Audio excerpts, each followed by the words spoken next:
Literally everyone keeps asking me for this, so here's my no filter makeup routine. This is the makeup routine that's gonna make sure you look good with no filter. The first step to any good makeup routine is a good prep routine. I have super dry skin, so a lot of the things you're gonna be seeing me recommend are gonna be suited more for drier skin, but anyone can use all of these products. First, I went ahead and moisturized my skin with my e.l.f. Holy Hydration Face Cream. This is like $14 and it is so good. Next, if you have larger pores or texture, which most of us probably do, you're gonna love this step. The Rare Beauty Blurring Primer is amazing for smoothing out any texture or pores, and this is gonna make sure you photograph perfectly. For foundation, I'm using the iconic Dior Air Flash. She is expensive, but when you wear it, your skin looks expensive. I like to buff in this foundation with a brush. It really makes the product look like it's your skin. One of the most crucial steps when it comes to making sure your makeup looks like a filter is cream bronzer. Today, I'm using the Huda Beauty Stick Foundation in the shade 420 to cream bronze and sculpt this face up. If you've never used cream blush, cream bronzer, cream contour, any cream products before you use powder, it's gonna change your life. Cream sculpting your face before powder is kind of the reason why almost every celebrity looks amazing with no filter. Like, look how warm and toasty my skin looks. I look like I just came back from vacation.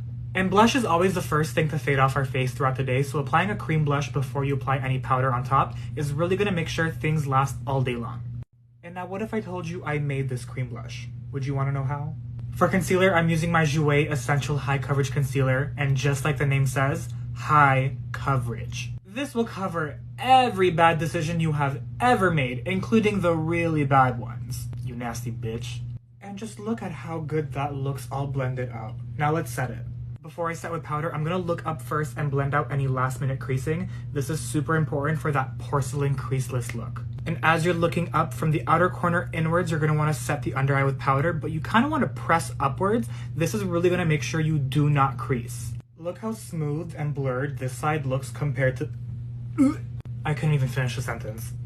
Now that I've set everything with loose powder, I'm gonna go in with this pressed powder from NARS to really brighten everything up. I love adding a layer of foundation powder to my under eyes after I've set them with loose powder. I feel like it adds that extra smoothness and coverage to the under eye that really photographs beautifully. I'll even take some on a little eyeshadow brush and really buff out those under eye creases.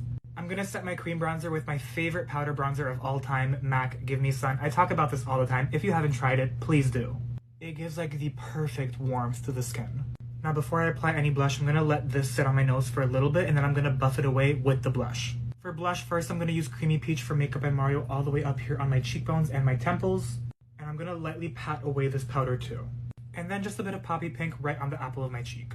And that's how you do glam with no filter.